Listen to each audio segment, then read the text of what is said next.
Salut! Alors, aujourd'hui, je vous amène sur la plage. On a fin novembre, il y a de moins en moins de choses dans la forêt et il y a de plus en plus de choses sur les plages, notamment parce que les courants de l'hiver amènent beaucoup plus de choses et en plus, les collectivités nettoient avant tout pendant la période estivale pour faire joli pour les touristes. Par contre, pour nous, les blogueurs, les éco-joggers, notre objectif principal n'est pas de faire joli pour les touristes. Notre objectif est bien le nettoyage des océans. Et quand les océans nous amènent déjà les déchets sur les plages, c'est bien le moment pour ramasser en fait ces déchets naufragés et pour les empêcher à y retourner. Et donc de nettoyer de cette manière les océans. Pourquoi on trouve autant de poubelles sur nos plages? Or, tous les déchets qui se situent dans les océans ne sont pas là par hasard, mais c'est bien l'être humain qui les a déchargés dans l'océan.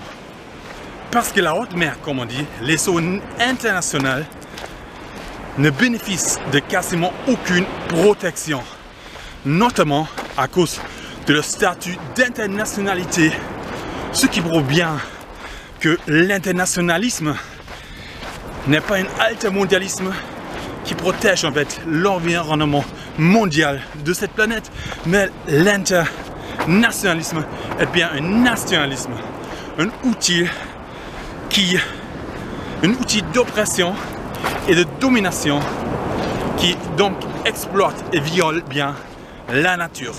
Il ne s'agit pas des zones mondiales qui connaissent donc une protection, mais bien des zones internationales. Et l'internationalisme est bien un nationalisme, un ordre nationaliste. Le nationalisme, et donc l'internationalisme aussi, est un outil de domination et d'exploitation, que ce soit contre l'être humain ou contre la nature, puisque ces zones juridiques blanches sont volontairement laissées sans aucune protection. Ok, elle est belle la plage. Et l'océan est magnifique, non? Alors, on y va, on ramasse. C'est parti.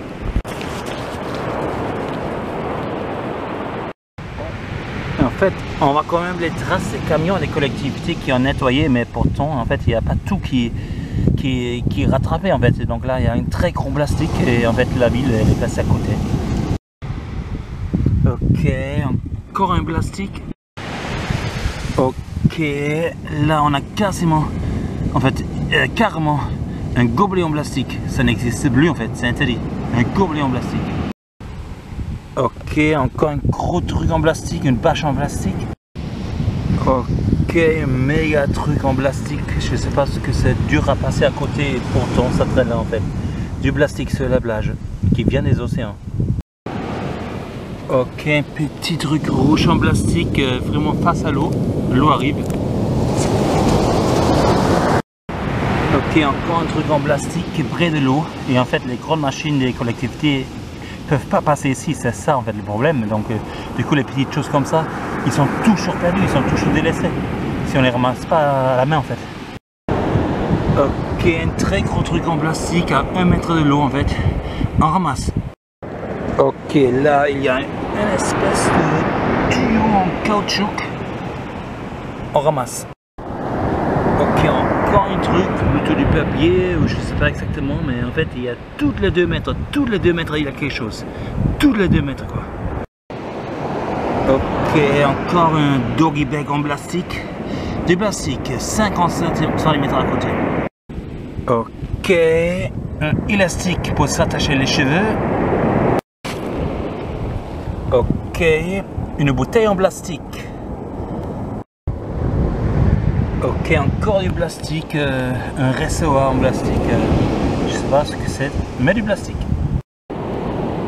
Ok, un petit papier plastifié. Un plastique. Ok, des lunettes de soleil.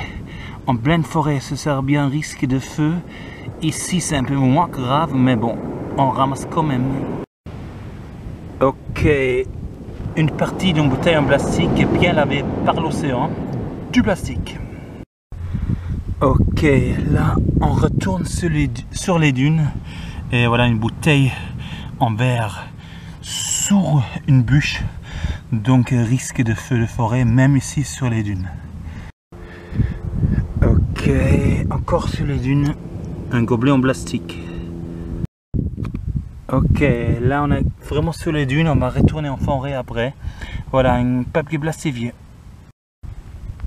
Ok, encore un truc en plastique sur les dunes qui vient de la plage. En fait, ce sont des objets lavés par l'océan. Donc là, c'est le vent qui souffle ça sur les dunes. En fait, ça vient de la plage et donc de l'océan.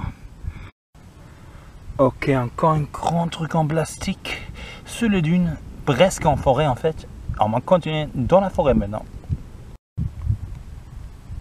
Encore un très gros truc en polystyrène. Voilà, ça pollue vraiment grave ça. Bon, on va aller dans la forêt. Ok, un mouchoir. Un mouchoir. Un bout de papier. Un tout petit bout de plastique. Ok. Du plastique. Ok. Encore un très gros morceau de plastique. Du plastique encore. Ok. Très gros morceau de plastique, d'une bouteille en plastique en fait. Moitié d'une bouteille en plastique. Bah là il y a toutes les 5 mètres en fait quelque chose, voilà, encore un bout en plastique. Ok. 1, 2, très gros morceaux en plastique. Ok, plusieurs morceaux, un morceau en plastique et plusieurs morceaux en polystyrène.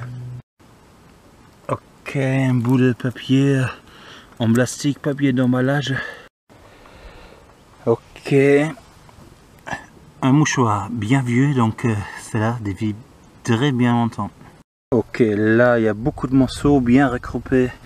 Une bouteille en plastique, plastique d'emballage, et une canette qui est bien évidemment source de forêt. On dirait que quelqu'un a bien laissé sa poubelle ici, genre c'est quelqu'un qui va ramasser, pensant que c'est bien fait parce qu'en fait c'est regroupé. C'est totalement débile. Et voilà, une canette source de forêt, de feu de forêt. Ok, un truc bleu en plastique, je sais pas ce que c'est. Un briquet ou quelque chose comme ça. Un mouchoir. Ok, papier d'emballage en plastique.